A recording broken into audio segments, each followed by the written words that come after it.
Alhamdulillahi Rabbil Alamin.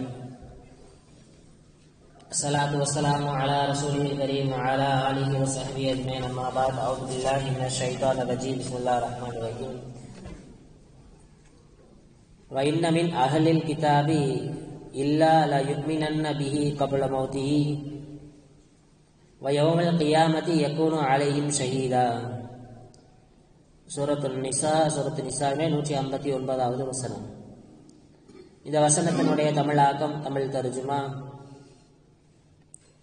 வேதக்காரர்களில் எவரும் தாம் இறப்பதற்கு முன்னர் ஈசாவாகிய அவரை கொண்டு திண்ணமாக நம்பிக்கை கொள்ளாமல் இருப்பதில்லை. எனினும் மறுமை நாளில் ஈசாவாகிய அவர் அவர்களுக்கு எதிரான சாட்சியாளர் ஆகுவார் என்று அல்லாஹ் தஆலா இந்த வசனத்தில் சொல்லி தருகிறார். நபி ஈசா அலைஹிஸ்ஸலாம் அவருடைய வரலாறுலாம் போன சூரத் ஆல இம்ரானில் தெளிவாக அல்லாஹ் தஆலா சொன்னான். ஈசா அலைஹிஸ்ஸலாம் அவர்கள் எப்படி பிறந்தார்கள், அவர்கள் எப்படி வானத்திற்கு உயர்த்தப்பட்டார்கள், அவர்கள் எப்படி வழக்கின் சுப்பிகளுக்கும் அவர்கள் சிலுவையில் அறையப்படவில்லை. ஈசா அலைஹிஸ்ஸலாம்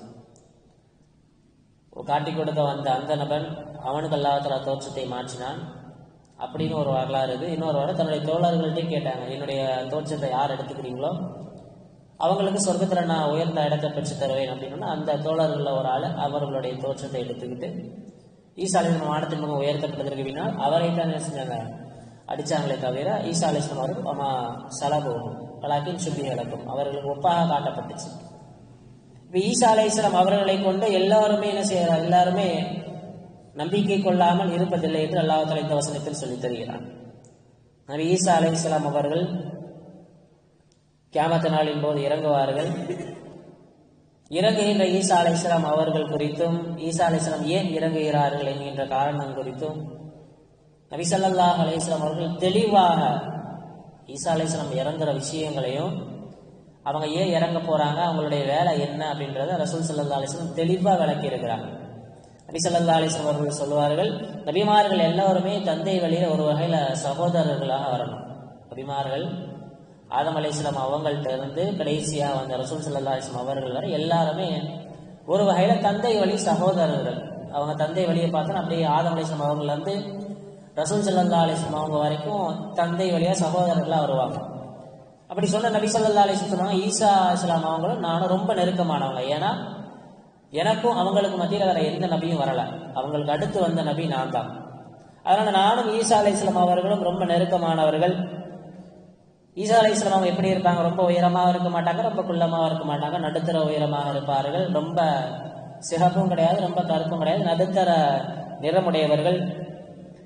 டமாஸ்கஸ் திமஷ்குல உள்ள ஒரு பள்ளிவாசல், அந்த பள்ளிவாசலுடைய மினாராவில் நபி ஈசா அலைஹிஸ்ஸலாம் அவர்கள் மலக்குமார்களுடைய தோளில் கை போட்டவர்களாக வானத்திலிருந்து இறங்குவார்கள்.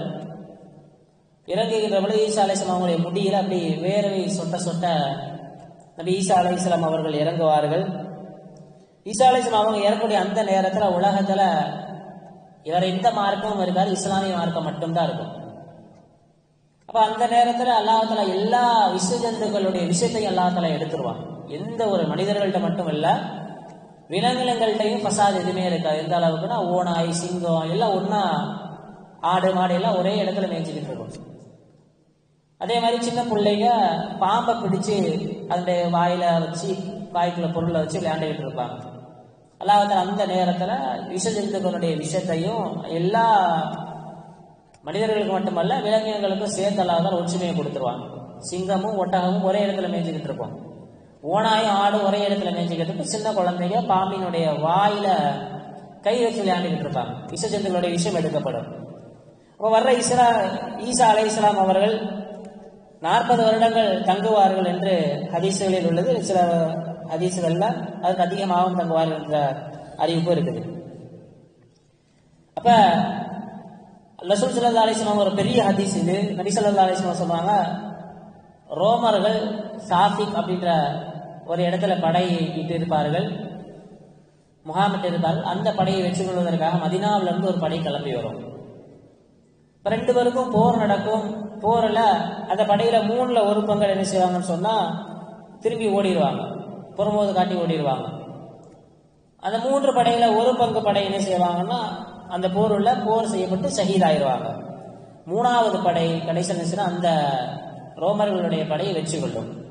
வெற்றி கொண்டுட்டு அவங்க என்ன செய்வாங்க, தன்னுடைய வாட்கள் எல்லாம் மரத்துல தொங்க விட்டுக்கிட்டு இருக்கும் பொழுது அப்ப சைதா வந்து சொல்லுவா, இந்த மாதிரி தஜ்ஜால் வந்துட்டான், உங்க ஊராகி மதீனாவில் தஜ்ஜால் வர ஆரம்பிச்சுட்டா, அதனால நீங்க அங்க போங்கம்மா. இவங்களும் சரி தஜ்ஜால் வந்துட்டான் போலன்னு சொல்லிட்டு அங்க இருந்து கிளம்பி மதீனாவுக்கு போவாங்க. பார்த்தா அவன் என்ன செய்வான், இங்க இருந்து சிரியா நாட்டில இருந்து கிளம்பி இருப்பான். சிரியா நாட்டில இருந்து கிளம்பி இருப்பான். அதுக்கப்புறம் என்ன செய்வாங்க, அங்க இருந்து சிரியாவுக்கு வருவாங்க. சிரியாவுக்கு வந்து அந்த திமிஷ்கனுடைய இந்த பள்ளிவாசல்ல வந்து தொழலாம் அப்படின்னு சொல்லிட்டு இகாமத் சொல்லப்படும். இகாமத் சொல்லப்படுகின்ற அந்த நேரத்துல அங்க இமாமாக நிற்கக்கூடிய தக்பீர் கட்டலான்னு போகும்பொழுது அப்பதான் ஈசா அலைஹிஸ்ஸலாம் இறங்கி வந்திருப்பாங்க. ஈசா அலைஹிஸ்ஸலாம் இறங்கி வந்துட்டாங்க. அதனால சரி நாம பின்னாடி வந்துட்டு அவங்கள தொழ வைக்க சொல்லலாம். அந்த இமாம் பின்னாடி வர பார்ப்பார். ஈசா அலைஹிஸ்ஸலாம் முதுவை பிடிச்சி முன்னாடி தள்ளுவாங்க. அந்த இமாம் மறுபடியும் பின்னாடி வர பார்ப்பார். ஈசா அலைஹிஸ்ஸலாம் முதுவை பிடிச்சி முன்னாடி தள்ளுவாங்க. தள்ளினவுடன் தொழுகை நடத்தப்படும். தொழுகை முடிஞ்ச உடனே ஈசா அலைஹிஸ்ஸலாம் சொல்லுவாங்க, இப்ப கதவை திறங்க அப்படிம்பாங்க. பள்ளிவாசல் பூட்டப்பட்டிருக்கும். அப்ப ஈசா அலைஹிஸ்ஸலாம் அவங்க சொல்லுவாங்க, இப்ப கதவை திறங்க அப்படிம்பாங்க. போய் கதவை திறந்து பார்த்தா அங்க வாசல்ல தஜ்ஜால் நிற்பாங்க. தஜ்ஜால் ஈசா அலைஹிஸ்ஸலாம் அவங்கள பார்த்த உடனே தஜ்ஜாலுக்கு பயம் எப்படின்னா, எந்த அளவுக்கு அல்லாஹ் பயத்தை அவன்கிட்ட கொடுத்துருக்கான்னா, ஈசா அலைஹிஸ்ஸலாம் அவங்கள பார்த்தா தண்ணீர எப்படி உப்பு கரையுமோ அதே மாதிரி தஜ்ஜால் கரைஞ்சு போவானா. அல்லாஹ் தஆலா ஈசா அலைஹிஸ்ஸலாம் அவங்களுக்கு கொடுத்திருந்த அந்த ஆற்றலும் தஜ்ஜாலுக்கு அல்லாஹ் தஆலா கொடுத்திருந்த பலவீனம் அதுதான். ஈசா அலைஹிஸ்ஸலாம் அவங்கள பார்த்தான்னா தஜ்ஜால் எப்படி தண்ணீர உப்பு கரையுமோ அதே மாதிரி கரைஞ்சு போவானா. தஜ்ஜாலுடைய தோற்றத்தையும் ரசூல் ஸல்லல்லாஹு அலைஹி வஸல்லம் சொல்லி இருக்கிறாங்க. தஜ்ஜால் அவன் என்ன செய்வான், தான் நபின்னு சொல்லிட்டு வருவான். நபி ஸல்லல்லாஹு அலைஹி வஸல்லம் எல்லா விஷயத்தையுமே தஜ்ஜால் எப்படி இருப்பான், என்ன செய்வான், என்ன சொல்லுவான், எல்லா விஷயத்தையும் நபி ஸல்லல்லாஹு அலைஹி வஸல்லம் விளக்கி கொடுத்திருக்கிறாங்க. தஜ்ஜால் வந்து நபின்னு சொல்லுவானா. அப்ப சொல்லிட்டு நபி ஸல்லல்லாஹு அலைஹி வஸல்லம் சொன்னாங்க, உன்னை விளக்கிட்டாங்க, எனக்கு அடுத்து வேற எந்த நபியும் வரமாட்டாங்க, அப்ப எனக்கு அடுத்து நபியே கிடையாது. அதுக்கப்புறம் தஜ்ஜால் சொல்லுவானா, இந்த மாதிரி நான் தான் இறைவன் அப்படின்னு சொல்லுவான். மூசா அலைஹிஸ்ஸலாம் அவர்களை தவிர வேறு யாருமே, அதே மாதிரி என்னை தவிர வேறு யாருமே மௌத்துக்கு முன்னாடி அல்லாஹ் தஆலாவை பார்க்க முடியாது. அவங்க மௌத்தானா தான் அல்லாஹ்வை பார்க்க முடியும். அதனால அவன் இறைவன் கிடையாது. என்ன ஸல்லல்லாஹு அலைஹி வஸல்லம் மேராஜ்ல அல்லாஹ் தஆலா பார்த்துட்டு வந்தாங்க. மூசா அலைஹிஸ்ஸலாம் அவங்க தூர் சீனா மலையில அல்லாஹ் தஆலாட்ட பார்த்து பேசிட்டு வந்தாங்க. அதனால அவன் வந்து ரப்புன்னு சொல்லுவான். அதையும் நீங்க ஏத்துக்காதீங்க. அவன் சொர்க்கத்தை வச்சிருப்பான், நரகத்தை வச்சிருப்பான். நம்மள அந்த ஹதீஸ்ல அந்த சம்பவம்லாம் கேள்விப்பட்டிருப்போம். அவனுடைய சொர்க்கம் நரகமாக இருக்கும், அவனுடைய நரகம் சொர்க்கமாக இருக்கும். அப்போ வந்து இந்த மாதிரி காட்டுவான். அப்ப நீங்க என்ன செய்யுங்கன்னு சொன்னா, தஜ்ஜால் இந்த மாதிரி வந்துட்டான்னா சூரத்து கஹஃபினுடைய ஆரம்ப 18 வசனங்கள் நீங்க ஓதிக்கங்க. சூரத்துல் கஹஃப் வெள்ளிக்கிழமை ஓதப்படுதாலே அந்த கஹஃபினுடைய ஆரம்ப 18 வசனங்களை நீங்க ஓதிக்கங்க. அப்படி ஓதிட்டீங்கன்னு சொன்னா நீங்க அவன் நரகத்திலே குதிச்சாலும் எப்படி நபி இப்ராஹிம் அலைஹிஸ்ஸலாம் அவர்களுக்கு அந்த நெருப்பு குளிர்ந்ததாக மாறியதோ அதே மாதிரி உங்களுக்கு தஜ்ஜாலுடைய நெருப்பு குளிர்ந்த நெருப்பாக மாறும்னு ரசூல் ஸல்லல்லாஹு அலைஹி வஸல்லம் சொல்லி இருக்கிறாங்க. அதுக்கப்புறம் அந்த தஜ்ஜால் ஒரு மனிதனை ஃபித்னா குழப்பணும் நாடுறான்னு சொன்னா அவங்க தாய் தந்தை உருவத்தில் அந்த ஷைத்தான் அனுப்புவானாம். தாய் தந்தை உருவத்தில் அந்த ஷைத்தான் வந்து அந்த மனிதன் சொல்லுவாங்களாம், இவன் தான் வந்து அல்லாஹ், இவன் தான் நம்முடைய ரப்பு, அதனால மகனே பிள்ளையே நீ வந்து ஈமான் கொண்டுக்க அப்படின்னு சொல்லிட்டு தாய் தந்தையினுடைய உருவத்துல வந்து ஷைத்தான் வழி எடுப்பான். ரசூல் ஸல்லல்லாஹு அலைஹி வஸல்லம் அவங்க ஃபித்னத்தி மஸீஹி தஜ்ஜால், தஜ்ஜாலுடைய ஃபித்னா ஏகப்பட்ட ஃபித்னாக்கள் பண்ணுவான். அந்த ஃபித்னாவில் இருந்து ரசூல் ஸல்லல்லாஹு அலைஹி வஸல்லம் அவர்கள் அதிகமாக பாதுகாவல் தேடி இருக்கிறார்கள். அப்ப தஜ்ஜால் சொல்லுவானா, இந்த பாருங்க நான் ஒருத்தனை பிடிச்சி அறுத்து அவனுக்கு மறுபடியும் உயிர் கொடுக்க போறேன், அவன் உயிர் எழுந்திரிச்சிட்டு நான் ரப்பு இல்லை வேற ஒருத்தன் தான் ரப்புன்னு சொல்லுவான் அப்படின்னு சொல்லுவான் பாருங்களேன் அப்படின்னு சொல்லிட்டு ஒரு மனிதனை பிடிச்சி ரம்பத்தால அறுத்து மறுபடியும் உயிர் கொடுத்து எழுப்பி யார் உன்னை ரப்புன்னு கேட்டா, நீ என்னுடைய ரப்பு இல்லை, நீ காஃபிர், என்னுடைய ரப்பு வந்து வேற ஒருத்தன் அல்லாஹ் தான் அப்படின்னு சொன்னா, பாத்தீங்களா நான் சொன்ன மாதிரியே சொல்றானா, அப்ப எனக்கு நான் தானே இறைவன், நான் சொன்ன மாதிரி நடக்குதா இல்லையா, அப்ப நான் தானே இறைவன் அப்படின்னு தஜ்ஜால் சொல்லுவான். எல்லா ஊர்களுக்குமே சொல்லுவான் தஜ்ஜால். ஆனா ஹரமை 2 ஹரம்களை தவிர 2 ஹரம் ஷரீஃபை தவிர மற்ற எல்லா ஊர்களுக்குமே தஜ்ஜால் செல்லுவான். ஹரமினுடைய எல்லைகள்ல மலக்குமார்கள் தங்கள் வாள் ஏந்தியவர்களாக நிற்பாங்க. மலக்கு அந்த ஹரம் ஷரீஃபுக்குள்ள போகும் பொழுது அங்க ஹரமினுடைய எல்லையில் இருக்கக்கூடிய மலக்குமார்கள் வாழேந்தியவர்களாக தஜ்ஜாலை விரட்டுவார்கள். ஈசா அலைஹிஸ்ஸலாம் அவங்கள பார்த்த உடனே என்ன செய்வான்னு சொன்னா, பனிக்கட்டி மாதிரி உப்பு தண்ணியில கரையிற மாதிரி கரைஞ்சு போவான். ஆனா ஈசா அலைஹிஸ்ஸலாம் அதை விட மாட்டாங்க.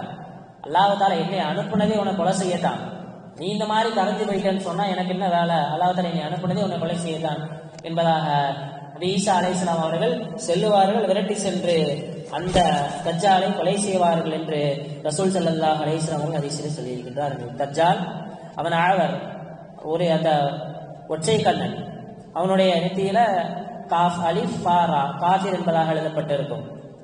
தஜ்ஜால் குறித்து ரசூல் ஸல்லல்லாஹு அலைஹி வஸல்லம் அவர்கள் சஹாபாக்களுக்கு இன்னைக்கு காலையில ஹஜ்ர் முடிஞ்சிட்டு ரசூல் ஸல்லல்லாஹு அலைஹி வஸல்லம் அவங்க சஹாபாக்களுக்கு மத்தியில தஜ்ஜால் குறித்து பேசினாங்கன்னு சொன்னா எந்த அளவுக்கு பேசுவாங்கன்னா, மத்தியான லுஹர் தொழுகைக்கு முன்னாடி அவன் வந்துருவானோ அப்படின்ற அளவுக்கு ரசூல் ஸல்லல்லாஹு அலைஹி வஸல்லம் அவர்கள் தஜ்ஜால் குறித்து அவ்வளவு விழிப்புணர்வை, அவ்வளவு பாதுகாப்பை சஹாபாக்களுக்கு ஏற்படுத்தி கொடுத்தார்கள். அவன் தஜ்ஜால் 40 ஆண்டுகள் தங்கும் பொழுது ஒரு ஆண்டு அரை வருஷம் மாதிரி போகும், ஒரு ஆண்டு அரை வருடம் மாதிரி போகும். அதே மாதிரி ஒரு மாதம் ஒரு வாரம் போல போகும், ஒரு வாரம் ஒரு நாள் போல போகும் என்று ரசூல் ஸல்லல்லாஹு அலைஹி வஸல்லம் அவர்கள் சொல்லியிருக்கின்றார்கள். அந்த அப்ப கூட சஹாபாக்கள் கேட்டாங்க, யா ரசூலுல்லாஹ் அப்படி போச்சுன்னு சொன்னா நாங்க எப்படி தொழுதுகிறது, எனக்கு இவ்வளவு ஸ்பீடா வேகமா போகணும், நாங்க எப்படி தொழுதுக்கிறது யா ரசூலுல்லாஹ் அப்படின்னு கேட்கும் பொழுது, இப்போ நீங்க எப்படி சூரியனுடைய அந்த ஒளியை வச்சு சூரியனை வச்சு அந்த வக்தை வச்சு நீங்க உங்களுடைய தொழுகையை நிறைவேற்றிக் கொள்கிறீர்களோ அதே மாதிரி நீங்க அந்த நேரத்தில் நீங்க உங்களுடைய தொழுகையை நிறைவேற்றிக் கொள்ளுங்கள் அப்படின்னு ரசூல் ஸல்லல்லாஹு அலைஹி வஸல்லம் அவர்கள் சொல்லியிருக்கிறார்கள். அன்னைக்கு அந்த காலத்துல தஜ்ஜால் ஈசா அலைஹிஸ்ஸலாம் அவருடைய வாழக்கூடிய காலத்துல மாட்டினுடைய ரேட் அதிகமா இருக்கும், ஒட்டகத்துடைய ரேட்டு கம்மியா இருக்கும். பொதுவா இப்போலாம் ஒட்டகத்துடைய ரேட்டு மாடுடைய ரேட்லாம் கொஞ்சம் கம்மி, ஆனா குதிரையினுடைய ரேட்டு அதிகம். ஆனா ஈசா அலைஹிஸ்ஸலாம் அவர்கள் வரக்கூடிய காலத்துல குதிரையுடைய ரேட்டு ரொம்ப கம்மியா இருக்கும், மாடு அதோட ரேட்டு ரொம்ப அதிகமா இருக்கும். அப்ப சஹாபாக்கள் கேட்டாங்க, ஏன் யா ரசூலல்லாஹ் குதிரை தானே இருக்கிறதுலே கொஞ்சம் விலை மதிப்பு மிக்கிறது, ஏன் அந்த நேரத்துல குதிரை ரொம்ப கம்மியா இருக்கு? ஏன்னா இப்போ உங்களுக்கு குதிரையினுடைய தேவை போருக்காக வேண்டி அல்லது வேறு விஷயங்களுக்காக வேண்டி குதிரையினுடைய தேவை இருக்குது. ஆனா அந்த காலத்துல போரும் நடக்காது, எதுவுமே நடக்காது, உலகம் முழுக்க சமாதானமாக இருக்கும். அதனால குதிரையினுடைய விலை மிகவும் கம்மியாக இருக்கும், மாட்டினுடைய விலை மிகவும் அதிகமாக இருக்கும் அப்படின்னு ரசூல் ஸல்லல்லாஹு அலைஹி வஸல்லம் அவர்கள் சொல்லியிருக்கின்றார்கள். அந்த நேரத்துல ஒரு மாதுளை ரசூல் ஸல்லல்லாஹு அலைஹி வஸல்லம் சொன்னாங்க, ஒரு மாதுளம் பழம், அந்த ஒரு மாதுளம் பழம் அந்த நேரத்துல ஈசா அலைஹிஸ்ஸலாம் அவர்கள் இந்த தஜ்ஜால் இருக்கக்கூடிய நேரத்துல ஒரு சமுதாயத்திற்கே உணவாக மாறும். ஒரே ஒரு மாதுளம் பழம், அதே மாதிரி ஒரே ஒரு திராட்சை கொத்துல ஒரே ஒரு பழம், அந்த திராட்சை பழம் ஒரு பெரிய சமுதாயத்திற்கு உணவாக மாறும். மாதுளம்பழத்தினுடைய தோலை ஒரு பெரிய சமுதாயத்தினர்கள் தங்களுக்கு நிழலுக்கு கொடையாக பயன்படுத்துவார்கள் சொல்லியிருக்கிறாங்க. அந்த அளவிற்கு கியாமத் நாளினுடைய அந்த விஷயங்களும் கியாமத் நாளுடைய அந்த ஃபித்னாக்களும் இருக்கும் என்றும் ரசூல் ஸல்லல்லாஹு அலைஹி வஸல்லம் அவர்கள் சொல்லியிருக்கிறார்கள். சூரத்து கஹ்ஃபினுடைய ஆரம்ப 18 வசனங்களை அதிகமாக ஓத வேண்டும்.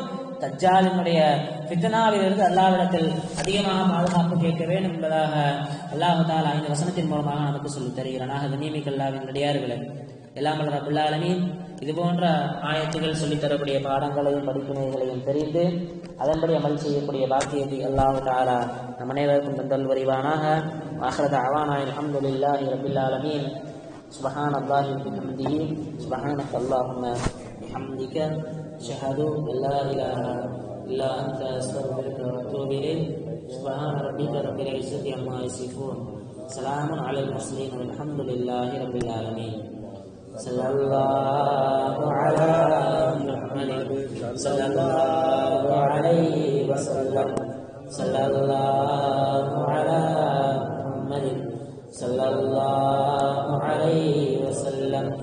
ஸல்லல்லாஹு அலா முஹம்மத் யா ரப்பி ஸல்லி அலைஹி வஸல்லிம். அஸ்ஸலாமு அலைக்கும்.